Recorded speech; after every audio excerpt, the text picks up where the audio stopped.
À tous et à toutes. Merci de bien vouloir couper vos micros et vos caméras et d'ouvrir la petite bulle de discussion avec le chat. Comme ça, vous allez pouvoir interagir avec nous et vous présenter donc votre nom, prénom et votre structure pour que l'on puisse bien vous identifier et notamment vous envoyer le support de présentation. Donc, je vous rappelle que le webinaire est enregistré et qu'il y aura un replay à l'issue de ce webinaire. Donc, ce soir, nous allons aborder une thématique ressources humaines. Et pour aborder cette thématique, j'ai le plaisir d'être accompagnée de Christian Auger, vice-président délégué à la formation et l'emploi, Nathalie Moreau, présidente de la commission emploi, et Océane Launay, responsable RH à la Fédération française de basket. Je vais laisser la parole à Christian Auger qui va vous délivrer un petit message.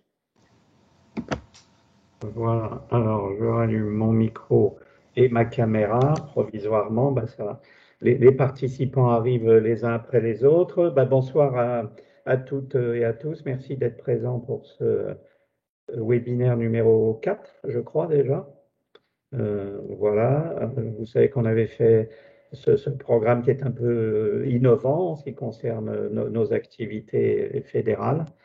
Et donc la thématique de ce soir, elle est un petit peu plus ardue que les thématiques précédentes, puisque c'est tout ce qui concerne les relations, on va dire, contractuelles entre des employeurs et des salariés. Voilà. Donc à l'origine, on avait ouvert ce webinaire aux ligues et aux comités départementaux uniquement. Bon, on a eu, je crois, 3 clubs qui se sont inscrits. On a convenu de leur proposer malgré tout de venir. Voilà. Mais sachez aussi qu'on devait décider pour ces webinaires qui sont liés à la fonction employeur de limiter la présence à des employeurs ou représentants, mais mandatés par les présidents des comités des ligues, voire des clubs. Voilà. Et donc là, je pense que c'est le cas. On a une diversité de fonctions et j'espère que ce webinaire vous sera utile. Je ne doute pas que vous allez apprendre plein de choses. J'ai regardé un peu par curiosité là, le fichier Excel qui a compilé vos inscriptions. Et donc, il y a des profils très différents entre des gens qui sont expérimentés, je vais dire comme ça, et puis des personnes, par exemple, qui ont comme projet de recruter leur premier ou premier employé. Par exemple, un comité départemental. Donc, vous voyez que la fourchette est large, et pour Océane aussi, du coup. Donc, pour quelqu'un qui va démarrer, c'est bien de s'être inscrit à un webinaire de ce type pour partir sur de très bonnes bases. Voilà. Donc, écoutez, moi, je ne fais pas beaucoup plus long. Je vous souhaite, mais je reste présent hein, et j'écoute avec beaucoup d'attention. Je vous souhaite une bonne séance de webinaire. C'est pas du cinéma qui a ouvert hier, ça c'est une autre chose, mais bonne séance quand même. Et puis je passe la parole à Nathalie Moreau, donc qui est présidente de la Commission fédérale emploi et qui va vous dire aussi un petit mot avant qu'on rentre dans le vif du sujet. Voilà. Merci à tous. Alors, bonsoir à toutes et à tous. Christian vous a déjà dressé un portrait très complet. Donc, moi, ravie d'être parmi vous, ravie que vivent ces webinaires et merci encore à Céline pour son investissement. Merci Océane de participer avec nous. C'est vrai qu'il est toujours pas difficile, en tout cas, on va essayer tout au long de nos webinaires de vraiment entrer en contact avec des spécialistes, on va dire, de chaque question. Les premiers webinaires se sont très très bien passés. Il y a eu une excellente participation et un excellent retour. Et je sais que pour celui de ce soir, il en sera de même. Je souhaite bon courage à Océane et à Céline. Et puis je vous dis à la fin de la séance, à tout à l'heure. N'hésitez pas à poser vos questions dans le chat surtout. Peut-être que toutes les réponses ne vous seront pas apportées ce soir, mais elles le seront quoi qu'il en soit, juste après ou dans les jours qui viennent. Bon webinaire. Merci Nathalie. Alors avant de démarrer et d'afficher le programme, je vais rappeler quelques petites consignes. Donc merci de bien vous présenter avec votre nom, prénom, votre structure dans le chat. Donc n'hésitez pas à répondre au petit sondage et à poser toutes vos questions. On y répondra soit en fin de webinaire, soit tout au long du webinaire pendant les développements. Donc, je vais vous rappeler le programme qui est un peu dense.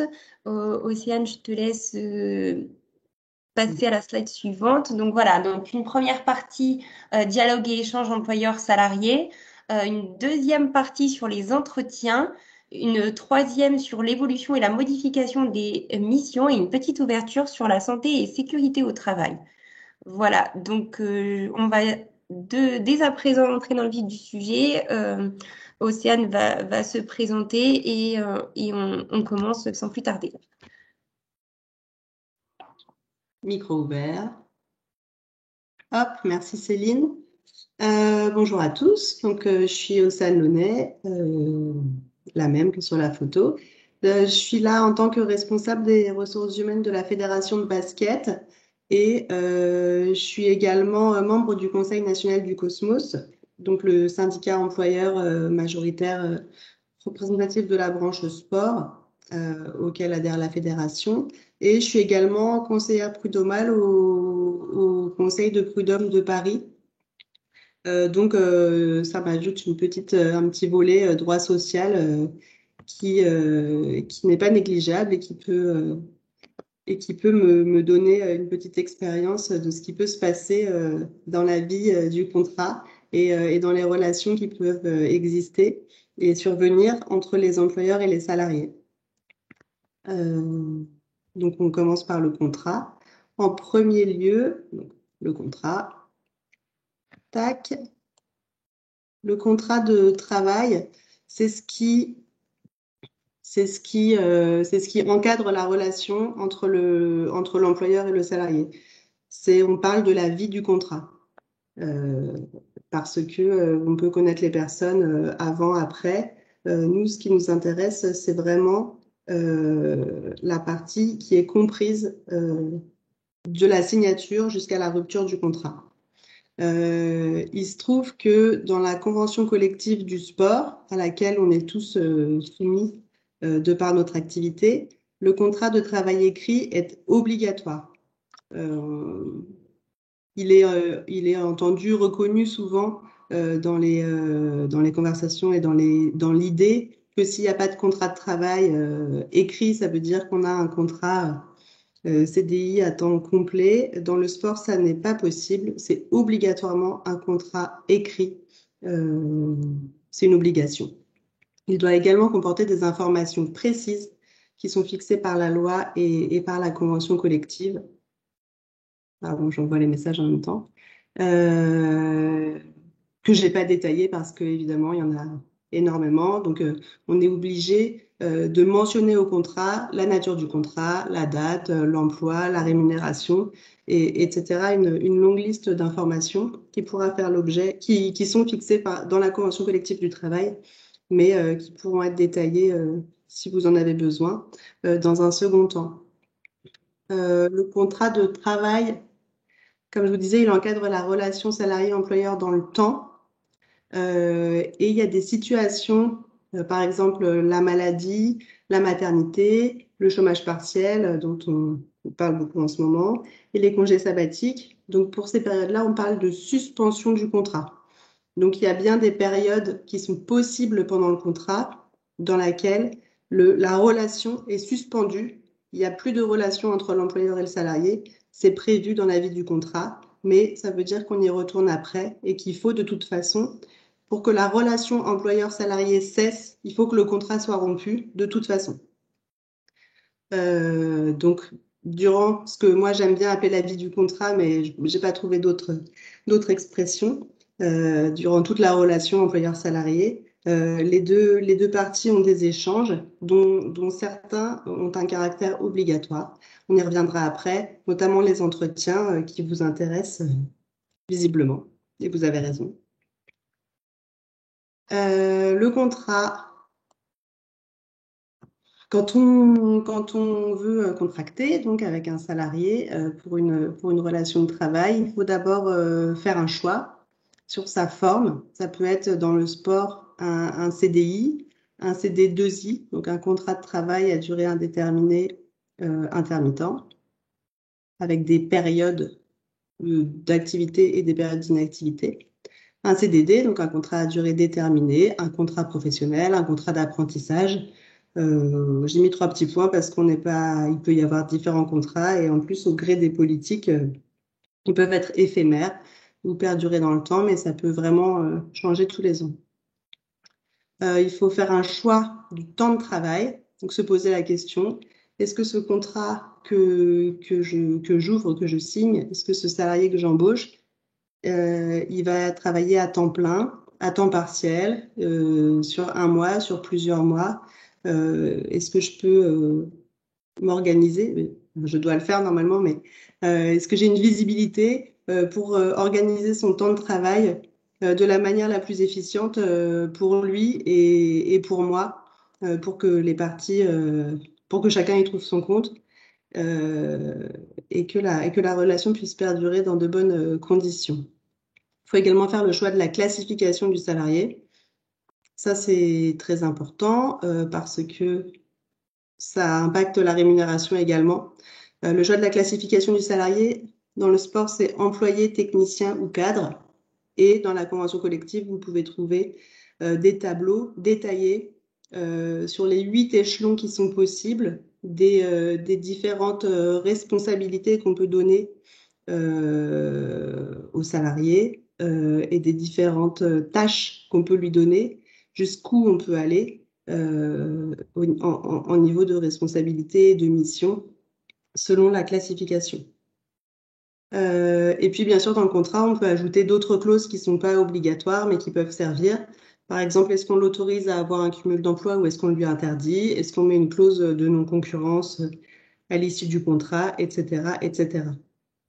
Le contrat a une forme plutôt libre du moment qu'on respecte les quelques obligations et qui sont donc il faut absolument qu'il y ait la raison sociale de l'employeur, son adresse, les noms, prénoms du salarié, la date d'embauche, le lieu de travail, la fameuse classification dont je vous parlais, les dates de repos, s'il y a une période d'essai, et puis des choses plutôt administratives, mais quelle est la caisse de cotisation, la caisse de retraite, la prévoyance, etc.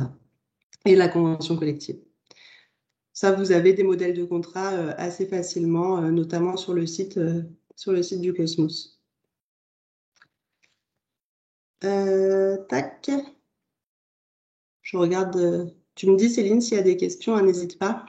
Oui, pour l'instant, pas de questions, mais n'hésitez pas à les poser. Et sur l'adhésion Cosmos, on y reviendra en fin de webinaire puisque vous allez pouvoir avoir accès à l'adhésion Cosmos via la fédération, mais ça, on y reviendra tout à l'heure. Oui. Voilà, du coup, le contrat, vaguement, peut-on... Sur l'annualisation du contrat, on nous demande si c'est possible. Oui, c'est possible. La convention collective du sport le permet de travailler, de gérer le temps de travail des salariés sur un an. C'est-à-dire que leurs heures soient comptées sur l'année et non pas sur la semaine ou le mois. N'hésitez pas, si vous avez d'autres questions sur le contrat, à les mettre dans le chat. Sinon, on y reviendra en fin de webinaire. Mais là, en tout cas, avant de passer à la partie entretien, on peut prendre un petit temps sur les questions liées au contrat. Alors, on nous parle du forfait jour ouvert aux non-cadres, de détailler cette possibilité. Oui, la convention collective permet aux groupes de techniciens les plus élevés de travailler, c'est assez récent, enfin, je crois que ça fait 2 ans, permet aux techniciens 4 et 5 d'être sous un forfait jour, c'est-à-dire de ne pas compter leurs heures précisément, mais de compter leurs jours de travail. C'est quand même restreint à un certain type d'activité. Ça veut dire qu'il faut pouvoir être en mesure de prouver que le salarié a une certaine forme d'autonomie dans son organisation du temps de travail et que de par la nature de son emploi, on ne peut pas prévoir précisément des horaires précis, déterminés à l'avance. Est-ce que Le tu as un forfait jour, type de poste qui peut prétendre à ce type de forfait jour? Ce serait par exemple, alors il y a certains types de postes, mais certains types de responsabilités aussi. Par exemple, un chargé de développement à qui on donnerait vraiment une autonomie sur ses rendez-vous ou sur ses ou qui travaille sous forme de projet en fait et à qui on donne une grande latitude, on lui dit de faire un reporting avec des points précis, avec des périodes précises. Par exemple, on lui dit toutes les 2 semaines ou tous les mois, on fait un point de où tu en es, tu as plusieurs dossiers. Faut faire attention au forfait jour parce que c'est quelque chose qui est uniquement français. C'est une spécificité française, le forfait jour. Et l'Europe n'aime pas du tout ça et considère que ça va à l'encontre des droits des salariés. Donc c'est très encadré.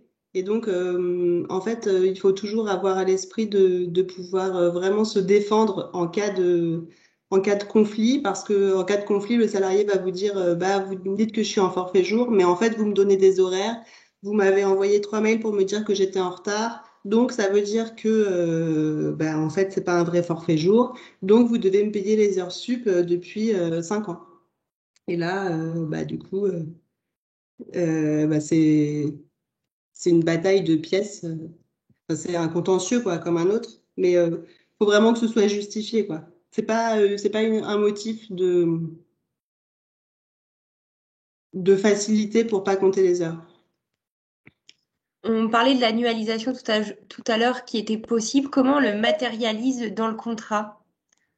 Dans le contrat, il faut dire que le temps de travail est annualisé et il faut joindre en annexe un modèle de planning et puis décider de la période. Alors, c'est l'annualisation. Si c'est l'annualisation, c'est sur 12 mois, mais ça peut être une période plus courte.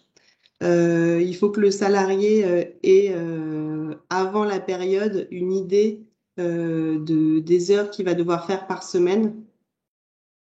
Donc précisément, au mois de juin, c'est une période creuse, donc il va faire 20 heures par semaine. Au mois de juillet, c'est une période plus élevée, donc il va faire 38 heures, etc. Il y a toute une liste de règles avec des plafonds qu'il ne faut pas dépasser sur 8 semaines, sur 12 semaines, etc. Mais que l'on peut modifier en cas de besoin. Mais il faut vraiment que le salarié puisse anticiper et savoir au préalable avant la période, quelles seront ces périodes de plus forte et de plus faible activité. On nous parle du forfait jour pour un salarié annualisé CTF. Est-ce que Oui. c'est plus adapté, notamment pour l'encadrement de stage, par rapport à l'amplitude horaire? Et est-ce qu'il y a un montant d'augmentation à prévoir quand on passe en forfait jour? On nous parle de 12% brut d'augmentation. Alors, normalement, alors la première partie de la question, pardon, c'est Est-ce est-ce que que c'est c'est adapté si adapté? l'annualisation par rapport au CTF, est-ce que c'est à la mission CTF, est-ce que c'est adapté au forfait jour, notamment pour l'encadrement des stages et par rapport à l'amplitude horaire que les CTF peuvent faire? Alors oui, parce que malheureusement, la convention collective du sport a un problème enfin un problème. C'est toujours un débat qui n'est pas résolu, mais pour l'encadrement des groupes, il n'y a rien de très carré. Donc en effet, le forfait jour permet de sécuriser ce genre d'activité. Après, comme je disais, il faut bien qu'il ait une autonomie et qu'il soit qu'il rentre dans les critères du forfait jour, bien sûr. Mais oui, oui, ça peut tout à fait rentrer dedans. Par contre, oui, la convention collective est toujours à cause de l'Europe. Elle permet, alors 12%, Brut d'augmentation au ça me passage. paraît beaucoup, mais je sais que c'était en discussion. Je vais regarder ça s'il y a un moment, soit je vous le dis après, ou soit je... Parce qu'il y en a certains qui ont des accords, mais attention. En général, il y a une contrepartie financière parce que si on est technicien 5 et qu'on est aux 35 heures et que demain on dit au salarié, bah, tu es toujours technicien 5, mais maintenant tu comptes plus tes heures, forcément ça va être difficile. Donc il y a une contrepartie financière et il y a certaines structures qui font plus que 12%. Mais les pourcentages sont différents selon les grilles, selon les coefficients, selon les échelons de la CCNS. Je pourrais regarder ça rapidement et vous dire précisément. Du coup, Ou là, pas. on va pouvoir enchaîner sur les entretiens. Et puis, s'il y a d'autres questions sur le contrat, on y reviendra en fin de webinaire. D'accord. Alors, les entretiens, qu'est-ce que j'ai mis Oui, alors, souvent, nous-mêmes, on le voit à la fédération, il y a des entretiens obligatoires, d'autres pas obligatoires, mais il y a des échanges informels qui ont lieu au quotidien ou au moins périodiquement, toutes les semaines ou quoi. Et souvent, quand on dit à un salarié, on doit faire tel entretien, on dit, mais on discute déjà, on est au courant de tout. Enfin, on est au courant de tout. Un salarié peut dire à son manager, bah, j'ai rien à dire, on se parle déjà. Euh, voilà. Donc, il faut pouvoir répondre qu'il y en a certains qui sont obligatoires.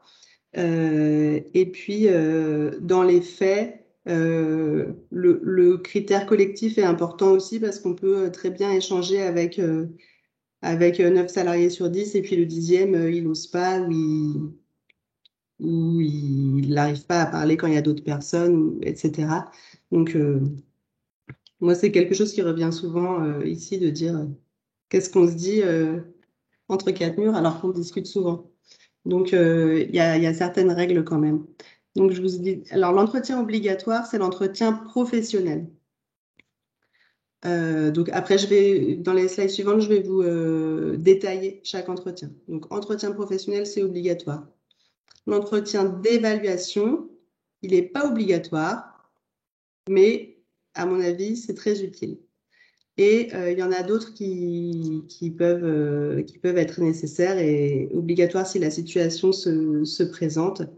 Et du coup, c'est pas l'entretien qui est autant obligatoire, mais surtout son formalisme qui est bien à respecter parce que les conséquences peuvent être importantes. C'est par exemple l'entretien préalable à une sanction disciplinaire.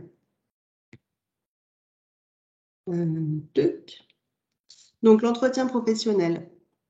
L'entretien professionnel, il est obligatoire pour tous les salariés, tous les 2 ans. C'est à l'initiative de l'employeur. Comme c'est une obligation pour l'employeur, il faut que vous puissiez justifier que vous l'avez bien lancé, que vous l'avez bien organisé. Ça peut arriver que le salarié refuse, mais vous avez bien la preuve que vous l'avez organisé, que vous l'avez invité et que vous lui avez donné certaines informations, même s'il n'a pas voulu le faire.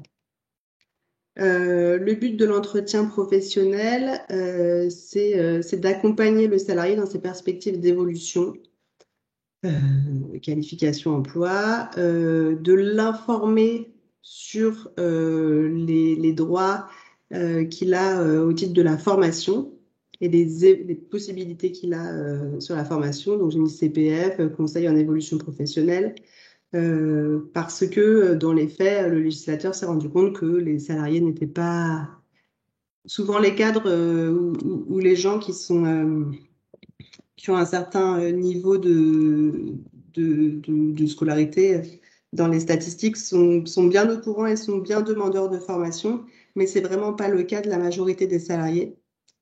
C'est pour ça que ça a été mis en place. Donc, il est obligatoire tous les 2 ans et il est également obligatoire après une longue période d'absence, donc un retour de congé, maladie, maternité, d'accident du travail, peu importe, ou bien il est également obligatoire si le salarié le demande.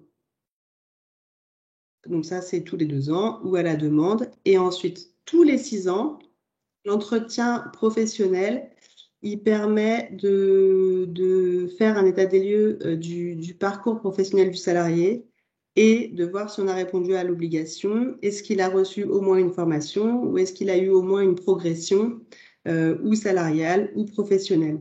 Et là, vous lui faites un petit compte-rendu écrit, un document dont vous remettez une copie au salarié parce que c'est votre obligation. Donc,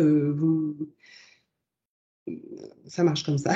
C'est quand on est obligé qu'on se justifie pour se couvrir. Mais dans les faits, cet entretien, il est plutôt agréable et il peut vous servir à vous en tant que manager et en tant qu'employeur à prévoir les évolutions dans votre structure et à avoir des petits indices, à pouvoir discuter avec les salariés. Peut-être que vous avez un salarié qui est un administratif et qui en fait a une passion tout autre ou une appétence pour autre chose, ou il a fait une formation de son côté sur un autre sujet et ça peut vous servir, vous, dans l'organisation de votre structure, de votre activité. Voilà. Donc c'est un outil indirect de management qui n'est pas négligeable, à mon avis. On a une petite question, Océane. Si Oui, l'entretien professionnel n'est pas réalisé, qui engage sa responsabilité pour ce manquement? c'est l'employeur. Et on nous parle de président, l'employeur, C'est le c'est président. Après, il y a des délégations, mais l'employeur, c'est le président. donc c'est le président qui est responsable du coup de ce manquement et qui pourra, Tous les manquements employeurs, c'est le président. C'est lui qui signe, quoi. Enfin, c'est lui l'employeur. Donc, c'est vrai que, désolé, souvent on est président parce que pour la partie basket et pour la partie développement de l'activité, etc. Mais on a aussi la charge qui va avec d'être employeur et de porter la responsabilité de tout ce qui concerne les salariés. Donc, c'est vrai que c'est un sujet un peu dense et c'est pour ça que on met à vos dispositions des webinaires pour s'informer un peu, entre autres. Du coup, tac, tac, tac. Donc après, je vous parlerai. Souvent, on confond entretien pro et entretien d'évaluation, donc c'est pas du tout la même chose. Je vais vous parler après de l'entretien d'éval. Avant, je vous ai mis une petite. Alors, je sais pas si vous voyez bien, mais sinon, je vous enverrai la ressource. Ça, c'est un modèle de support d'entretien professionnel qui est pas mal fait et qui peut permettre de. Il y a des petits exemples de questions également, donc ça peut faire une petite trame, parce que parfois on dit à un salarié, alors, ton parcours, qu'est-ce que tu aimes bien faire? Est-ce que tu fais des choses à côté? C'est un peu délicat. Parfois, c'est agréable d'avoir une petite trame. Et puis, ça permet de coucher sur le papier tout ce qui est sorti de l'entretien.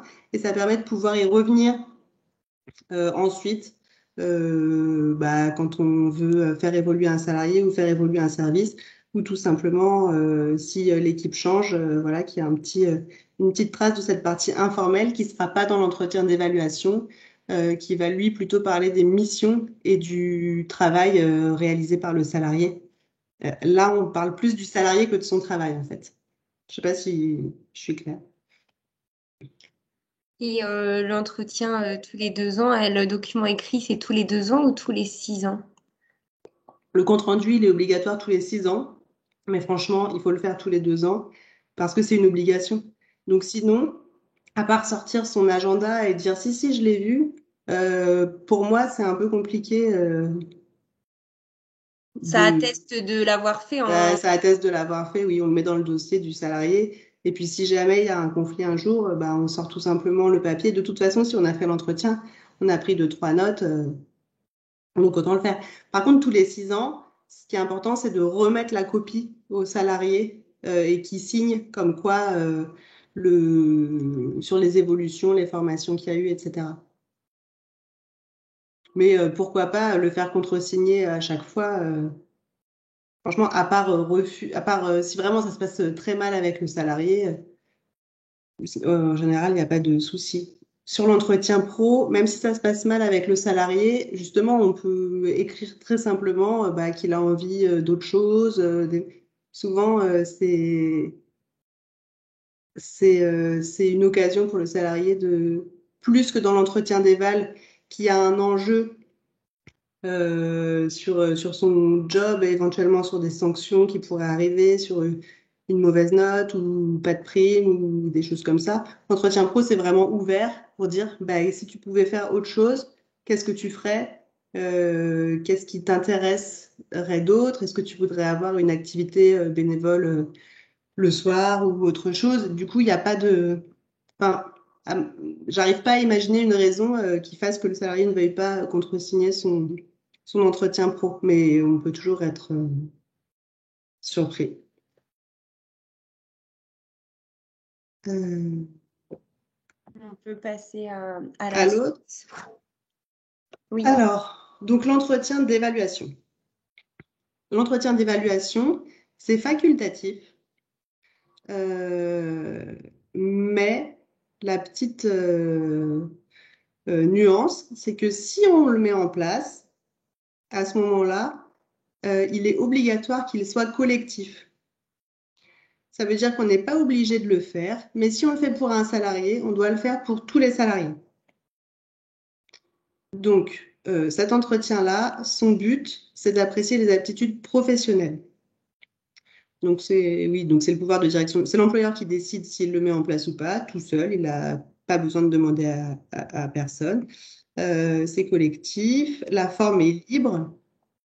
Ce qui est obligatoire, c'est d'informer les intéressés, les salariés, avant, avant la période qui va être évaluée. C'est-à-dire que vous prévenez les salariés, vous dites, bon, voilà, je vais mettre en place des entretiens d'évaluation.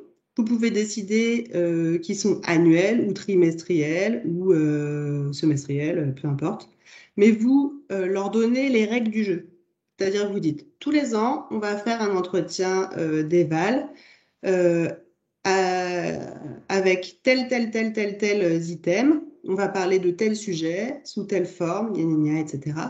Euh, par respect du contradictoire, en gros, on ne peut pas dire à un salarié, bon, surprise, je vais évaluer tes 12 mois précédents, même si on pourrait imaginer que c'est le pouvoir de l'employeur, mais dans les faits, on le prévient. Et par expérience et par bienséance aussi un peu, ça passe toujours mieux quand qu'on ait des représentants du personnel ou pas, on implique les salariés en disant, voilà, je pense faire ça.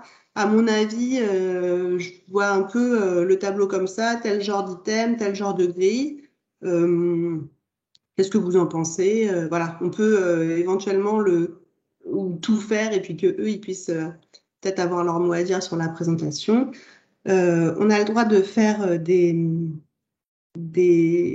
trames différentes aussi selon les métiers ou selon les échelons de la CCNS. On peut imaginer qu'il y a un support d'évaluation pour les cadres et un pour les non-cadres, ou un pour les employés, un pour les techniciens, ou carrément un pour les techniciens 4, un pour les techniciens 5, etc., etc. L'important, c'est que ce soit collectif. Ça veut dire que s'il y a un technicien 5 qui a ce support d'évaluation, tous les techniciens 5 doivent avoir le même.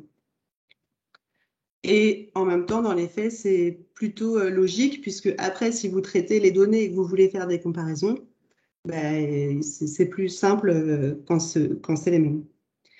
Est-ce qu'on a un délai pour prévenir le salarié que l'entretien va se faire à telle date?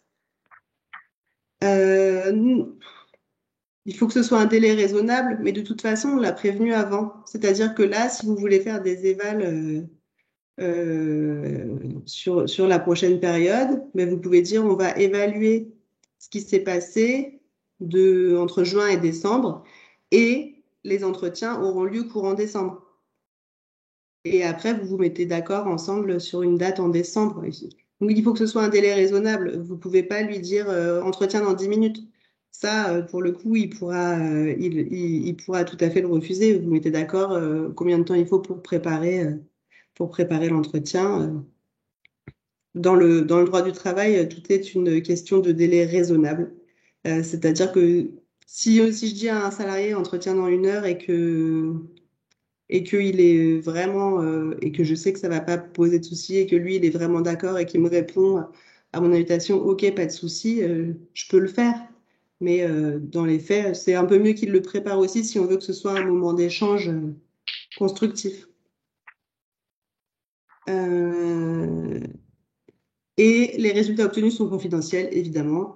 Euh, vous n'allez pas en parler aux autres salariés.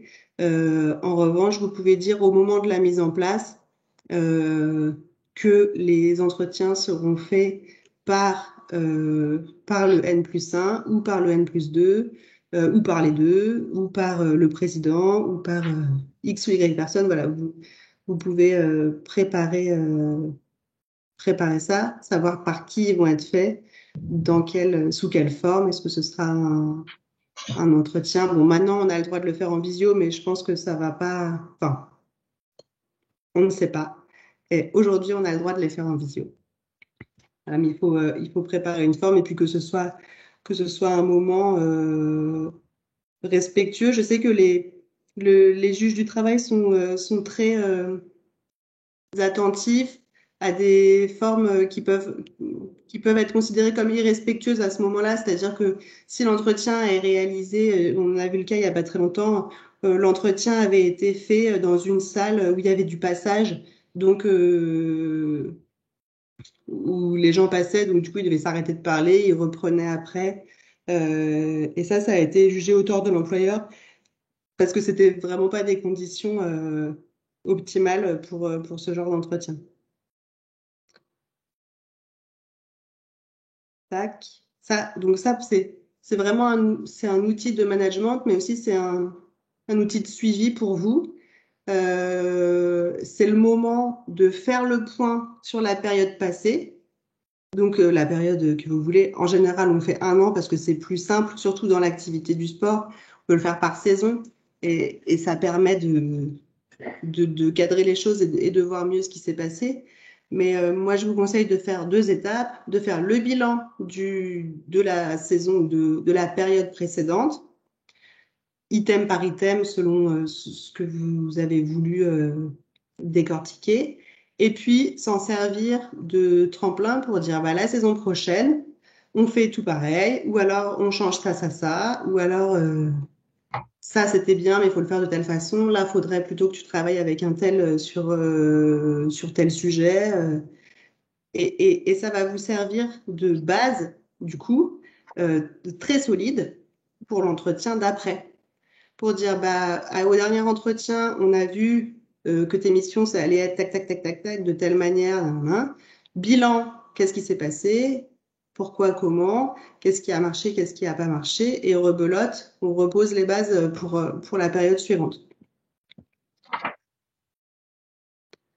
Après, à titre, même si c'est pas fait pour ça, en cas de conflit avec un salarié, par exemple, ou en cas juste d'échec, si on veut licencier un salarié pour insuffisance, euh, c'est vraiment recommandé d'avoir un support d'entretien et pour pouvoir s'appuyer dessus pour dire bah, ça fait 2 ans qu'on lui dit que ça va pas, que c'est pas assez, qu'il est pas à la hauteur, qu'on a mis en place, qu'on a essayé d'arranger le, le truc, quoi, qu'on a essayé de l'aider, de voir avec lui ce qui n'allait pas, et ça ne va toujours pas. Donc, on se sépare parce que c'est vraiment plus possible. Mais ça fait vraiment un outil, une pièce solide, quoi. Ça peut également, ou juste d'un avertissement, sans aller jusqu'au licenciement. Je vous ai mis 2 petits exemples de grilles. Pardon, je vois que ça sonne de partout, mais je suis pas prête. De grilles que j'ai pris comme ça, vraiment juste pour l'exemple. Alors, il y en a qui aiment bien les notes, il y en a qui aiment bien les croix, il y en a qui aiment plutôt le texte. Vous êtes vraiment libre, comme je vous disais, du moment que vous posez les règles du jeu dès le début. Et si vous pouvez ajouter un petit échange, un petit aller-retour avec les salariés pour peut-être mettre de l'eau dans votre vin ou ajouter des champs libres s'ils en veulent ou faire des notes sur 10 au lieu de sur 5 s'ils trouvent que ça passe mieux. Voilà, vous êtes libre de faire la présentation et la grille que vous souhaitez et de la modifier l'année d'après ou la saison d'après si vous trouvez que c'est pas efficient ou qu'il faut faire vivre l'outil, il n'y a pas de souci. Ça, c'est un autre exemple. C'était surtout pour vous montrer la partie, souvent le salarié, on lui propose de venir à l'entretien avec une auto-évaluation. Et alors, quasiment tout le temps, la grande majorité des salariés se sous-évaluent. Euh, et ça peut être intéressant, mais en tout cas, dans tous les cas, ça vous fait une base. Vous avez déjà préparé votre partie sur les mêmes items avec la même grille et vous pouvez du coup amorcer le dialogue et comparer vos notes et vos commentaires. Et peut-être qu'à cette occasion-là, vous allez avoir des infos que vous n'aviez pas avant pour dire ah bah oui là j'ai bien fait ou là j'ai mal fait parce que il s'est passé ça ou parce qu'il s'est pas passé ça ou parce que j'aurais aimé avoir telle info mais je l'ai pas eu etc etc etc. Dans tous les cas, vous gardez, alors parfois, vous n'avez pas la partie du salarié, mais vous allez rédiger un peu une troisième partie qui est le compte-rendu de l'entretien euh, que vous allez proposer ensuite aux salariés de contresigner. Vous n'êtes pas obligé de le remettre, ce compte-rendu écrit. Il n'y a pas de souci, mais voilà, c'est plus.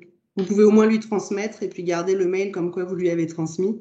Après, lui, il est libre de rajouter ses commentaires ou pas, mais voilà, c'est important qu'il ait un compte rendu et que lui, comme vous puissiez vous appuyer dessus l'année d'après.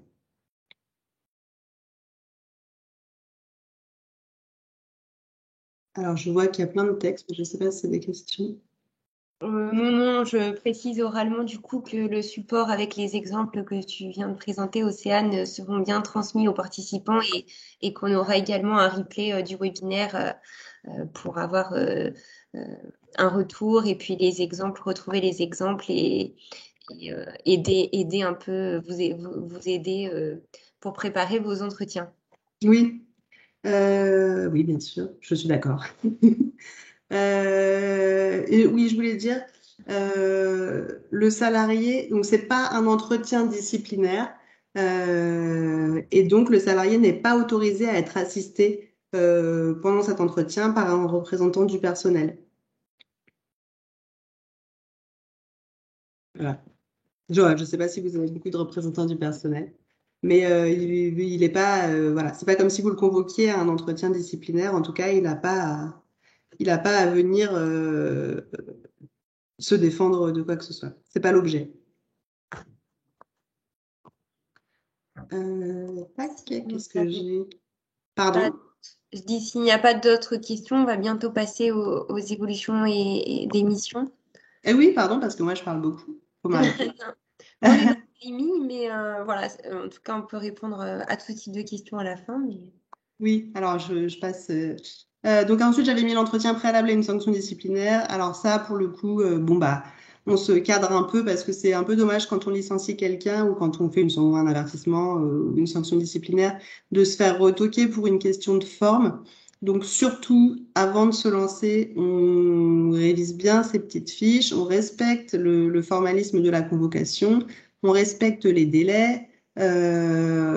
Cet entretien-là, il faut bien exposer les griefs, écouter le salarié, ou s'il vient pas, notifier qu'il n'est pas venu. Et surtout, dans un entretien préalable à une sanction disciplinaire, on ne dit, la règle vraiment la plus importante, c'est qu'on ne donne jamais le résultat, entre guillemets, de la sanction qu'on a décidée. On ne le donne jamais pendant l'entretien, on le donne après 48 heures de réflexion. C'est le législateur qui a décidé que c'était un délai parfait pour pouvoir vraiment digérer l'info et donner la sanction disciplinaire mesurée qui correspond à la situation. Donc, notre fameux contrat, il peut évoluer. On peut modifier les missions ou les faire évoluer, évidemment. Mais il faut faire attention à quelle modification on fait. Donc, on doit distinguer les changements des conditions de travail et les modifications du contrat de travail. Donc, une modification, c'est sur un élément essentiel du contrat. Les éléments essentiels, c'est la rémunération, la qualification, la durée de travail et le lieu de travail s'il est hors secteur géographique. Alors, hors secteur géographique, ça veut dire bassin de l'emploi. Après, c'est évalué par le juge, mais en gros, on peut pas dire qu'on change demain de lieu de travail et qu'on part dans un autre département à 100 km. Et une évolution, c'est quand on fait changer un élément déterminant. Donc, un élément déterminant, il n'avait pas à être inscrit au contrat de manière obligatoire, mais il l'a été. Par exemple, dans certains contrats, on voit qu'il y a des horaires de travail. Madame Machin travaillera de 9h à 17h30 et mangera de 9h à midi, de 13h à 17h30. Donc ça, une fois que c'est écrit au contrat, comme le lieu de travail précis, comme les jours chômés, les jours de repos, etc., une fois que c'est écrit, mais il faut faire un avenant si vous voulez les modifier. Donc, ne le faites pas. Il ne faut pas l'écrire. Il faut dire que ce sera prévu avant chaque période, par affichage, par information, etc. Mais il vaut mieux pas le mettre au contrat parce que si vous voulez le modifier, vous allez devoir faire un avenant au contrat de travail, puisque le contrat de travail, il fiche votre relation avec le salarié et il ne peut être modifié que par avenant.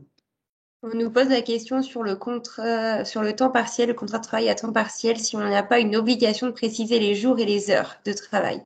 Ah si, pour le temps partiel, mais il faut faire un avenant pour le modifier. Et on peut dire, on peut donner le nombre de jours par semaine, mais on n'est pas obligé de dire que c'est de 9h30 à 16h45, etc. On peut dire le nombre de jours de manière un peu plus vague, mais en effet, on devra le modifier de toute façon.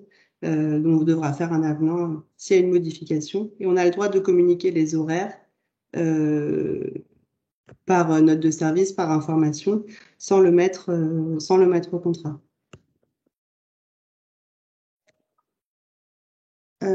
Tac. Changement des conditions de travail. Donc, le pouvoir de direction que vous avez en tant qu'employeur, il peut vous permettre d'aménager les conditions de travail du salarié. Donc, je répète un peu, mais donc l'évolution, ça ne concerne pas les éléments contractualisés, donc qui sont au contrat. Le contrat prévoit la possibilité, il peut prévoir la possibilité de mettre en œuvre un changement des conditions de travail dans certains domaines, comme les horaires, le lieu dans le secteur géographique, les missions, l'employeur aussi. Par exemple, vous pouvez fusionner des comités. À ce moment-là, le nom de l'employeur change, etc. Le lieu dans le secteur géographique, donc je vous disais, c'est le bassin de l'emploi. Par exemple, il vaut mieux mettre le lieu de travail habituel du salarié principal et de point le siège du comité. Voilà. Ça vous évite de faire des avenants si vous déménagez. Donc, en revanche, lorsque le salarié sollicite une modification de son contrat de travail ou un changement de ses conditions de travail, l'employeur, il est libre d'accepter ou pas. C'est pareil. Donc, si jamais, on peut faire un avenant, mais vous n'êtes pas dans l'obligation d'accepter une modification de la même manière que lui. Et bien sûr, le salarié commet une faute, c'est considéré comme une faute s'il décide d'exécuter son contrat à des conditions qui ont été refusées par l'employeur. Tac. Donc, santé et sécurité au travail.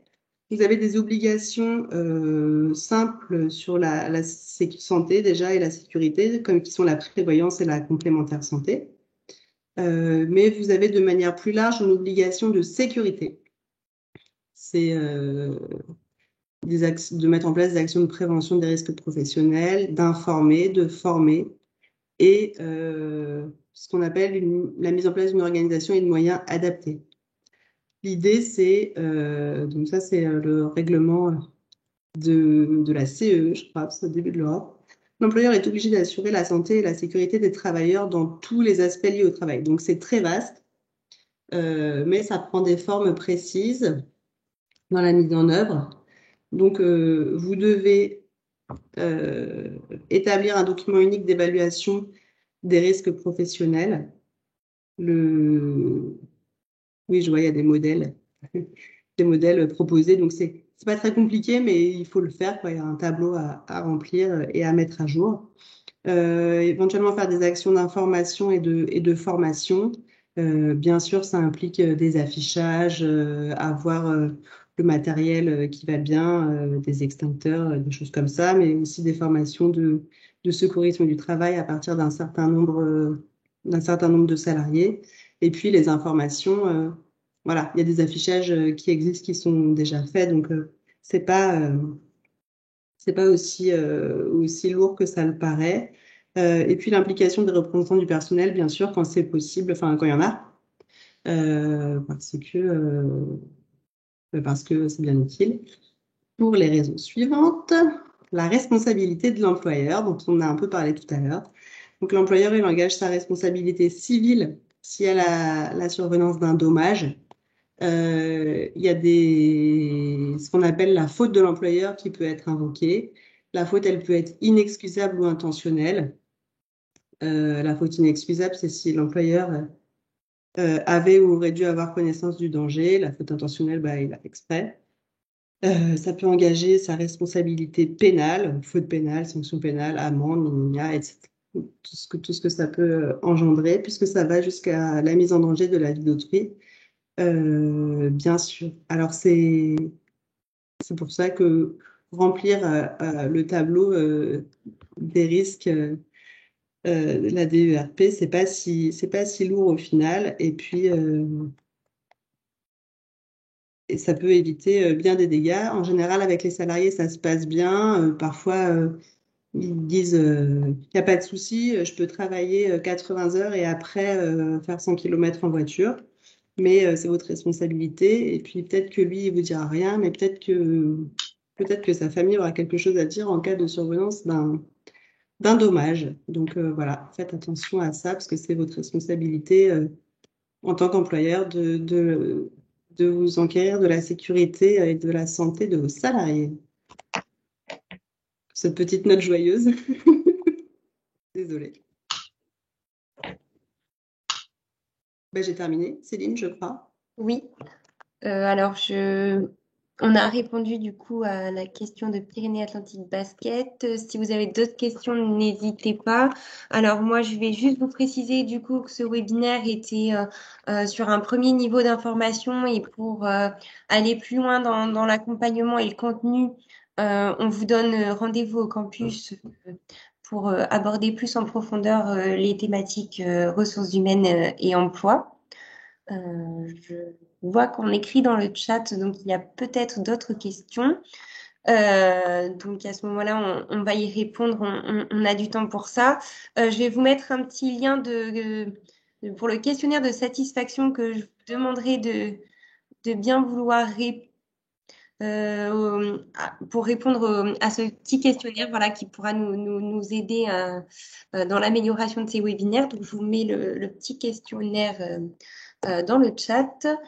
Alors, on nous demande si tu as un outil à conseiller de suivi des jours pour le forfait jour. Alors nous, bah, on a beaucoup de salariés, donc on a un logiciel spécial il y a beaucoup de logiciels qui existent qui servent à ça, mais bon, évidemment qui sont payants. Sinon, le plus simple, ça reste de faire un tableau Excel pour compter le nombre de jours. Aujourd'hui, avec les outils comme Teams, par exemple, ou d'autres manières de partager des documents, les salariés peuvent déclarer les jours travaillés, etc. On peut le faire en temps réel. Donc, ça reste le plus simple, à mon avis, pour compter les jours gratuitement. Et ensuite, tirer un trait, grosso modo, imprimer un PDF chaque mois voilà, on revient pas dessus, c'est fait, et qu'on ne puisse pas non plus le modifier tout le temps. Donc, soit la version payante ou la version qui reste mieux qu'un papier, mais que je propose, c'est Excel. Si tu peux passer à la dernière slide. Donc, moi, Oui, bien sûr. je vais répondre à la question de l'accompagnement. Donc, il y a la fédération au pôle formation et emploi. Donc, on a créé un alias emploi@ffbb.com où vous pouvez poser toutes vos questions concernant l'emploi et la formation et on peut vous répondre. On vous propose également des formations à distance que l'on a créées sur la thématique emploi-formation. Donc, vous voyez à l'écran d'autres outils comme les podcasts. Et en complément de l'accompagnement de la fédération, vous avez également les acteurs un petit peu incontournables du sport, donc le Cosmos. Donc vous pouvez bénéficier d'une adhésion via la fédération. Donc Océane, je te laisse réexpliquer la procédure pour que les structures puissent en bénéficier. Oui, alors la fédération paye en fait directement votre adhésion au Cosmos. Et si vous en faites la demande, je pense qu'on pourra peut-être joindre au document la note qui avait été envoyée en début d'année, puisqu'il y a simplement un lien pour aller sur leur site et s'inscrire en gros sur notre numéro. Votre affiliation à la fédération nous permet de faire ça. En revanche, vous adhérez sur notre compte, en gros. Donc ensuite, c'est nous qui vous représentons en termes de vote à l'Assemblée générale du Cosmos. Et du coup, si on peut compléter, le Cosmos vous propose une permanence juridique pour toutes vos problématiques juridiques. Vous pouvez solliciter cette permanence juridique et vous avez des petites fiches pratiques et des outils. Voilà, vous attendez aussi des exemples et des modèles. Donc, le Cosmos propose beaucoup de modèles de contrats de travail, d'URP, des choses comme ça. Donc, vous avez accès en intégralité via l'adhésion. Oui, vous avez excuse-moi Céline, mais vous avez énormément de documents qui sont mis à jour. Et nous, on s'en sert souvent. On va souvent prendre leurs docs et leurs modèles parce qu'ils sont actualisés, ils sont très bien faits et ça vous permet de les télécharger. Une fois que vous avez adhéré et que vous avez l'accès, en fait, vous avez vraiment et les fiches et les docs en Word que vous pouvez modifier à loisir. Donc, c'est vraiment pour moi une aide précieuse. Alors, en tant que vice-président, là, je reprends, excusez-moi, je vais baisser mon écran, voilà. J'apporte une petite précision en complément de ça. En supposant qu'on ait les moyens humains suffisants, euh, il n'est pas dans notre mission, il n'est pas dans notre métier que d'apporter des conseils hyper pointus, individualisés. Il faut quand même bien avoir en tête qu'on n'a pas loin de 4000 clubs et une bonne centaine de structures, comités et ligues, même un petit peu plus. Et c'est pas notre mission. Donc, si vous voulez, la Fédé, on se positionne vraiment comme j'allais dire comme un portail d'entrée, quoi, comme l'interface. Et ça, c'est le sens de l'alias emploi @fvb.com. Mais n'attendez pas de nous, ça, on ne peut pas le faire, et on ne veut surtout pas le faire, apporter des réponses très précises, voire même un accompagnement pour la rédaction de contrats de travail ou de choses comme ça. C'est pas possible, c'est pas notre métier. Donc, d'où le partenariat avec le Cosmos. C'est quand même un effort financier important de la fédération depuis plusieurs années. C'est totalement pris en charge pour les ligues régionales et les comités départementaux. Il y a juste, comme Océane le disait, à partir d'une note qui en général est envoyée au mois de janvier par la fédération, à cliquer sur le lien et en 5 minutes vous êtes adhérent et vous avez accès aux services, aux boîtes à outils, etc., etc. Et on prend en charge également pour les clubs de moins de 20 salariés, si j'ai bonne mémoire. Les autres, on s'est dit qu'ils avaient, entre guillemets, les moyens suffisants pour se gérer eux-mêmes, quoi. Donc, voilà, on travaille de plus en plus, et c'est une volonté politique de travailler de plus en plus avec le Cosmos, qui a animé d'ailleurs notre premier webinaire, euh, et au-delà du podcast là, que vous avez à l'écran, mais que vous pouvez toujours écouter parce que c'est très intéressant. Et après, il faut dire aussi qu'il y a des structures de proximité qui font ce travail d'accompagnement individualisé, qui peuvent être par exemple vos GDOS, vos CROSS, ou vous savez, les CRIB ou les professions sport-loisirs. Enfin, il y a tout plein de structures qui existent. Bien évidemment, les cabinets comptables. Voilà, donc je pense qu'au niveau local, vous pouvez trouver des choses à des prix, voire même gratuitement, quoi, pratiquement. Mais jamais n'attendez pas de la Fédé un accompagnement individuel, ça serait de la folie, quoi. Voilà, c'est ça que je voulais préciser. Mais volonté est d'accompagner, diffuser l'info, de faire monter en compétences, parce que de devenir employeur, bon, moi j'ai été, vous le savez, pour certains d'entre vous, assez longtemps président de ligue, donc j'ai été employeur de pas mal de monde. C'est vrai que c'est un métier, c'est pas facile. Et puis, on n'est pas rentré dans le monde du basket pour ça. À l'origine, Océane l'a bien dit tout à l'heure. On est là pour développer le basket, etc. Mais malheureusement, de plus en plus, on a besoin d'une assistance professionnelle et du coup, ça nous oblige. C'est pas parce qu'on est bénévole qu'on ne doit pas être, entre guillemets, professionnel sur tous ces sujets-là. Voilà. Donc, nous, notre idée, c'est de vous donner les outils, les moyens, les solutions collectivement, mais jamais individuellement. Voilà. Je ne sais pas si Nathalie, je vois qu'elle veut intervenir. Oui, je voulais préciser que donc on a voilà dans tous les départements des organismes qui sont des tiers de confiance auprès de l'URSSAF, donc qui ont délégation et confiance de l'URSSAF pour effectivement s'occuper de vos volets sociaux. N'hésitez surtout pas, ce sont des associations avec des tarifs très abordables et des personnes qui n'agiront jamais seules, se référeront toujours à un conseiller URSSAF ou un conseiller de l'inspection du travail de la directe, parce qu'ils ont un certain nombre de responsabilités en la matière.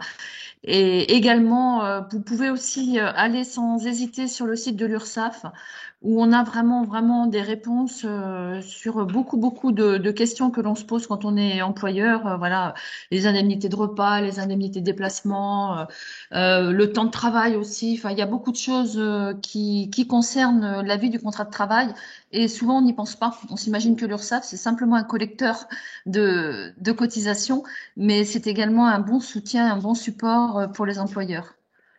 Voilà, je voulais préciser. En tout cas, merci Océane, c'était top. J'allais dire, il me reste à remercier tous les participants. Merci pour votre participation et vous dire que voilà, la thématique emploi et ressources humaines sera plus largement développée encore en présentiel sur un autre format au campus. Donc, n'hésitez pas à vous inscrire en août prochain. Et puis, je vais également remercier Christian, Nathalie et Océane pour leur collaboration pour ce webinaire. Merci. Eh bien, écoutez, merci à tous. Et puis, on est dans le timing. À la bonne heure. 9, voilà. Voilà, Merci, et juste vous Océane. préciser de ne pas vous inquiéter, vous recevrez bien les supports et le petit lien du replay pour retrouver toutes ces informations. Merci à tous et bonne soirée à tous. Et à très bientôt sur un prochain webinaire ou un prochain événement. Merci à tous. Au revoir. Merci. Merci, bonne soirée, à bientôt. Bonne soirée, merci.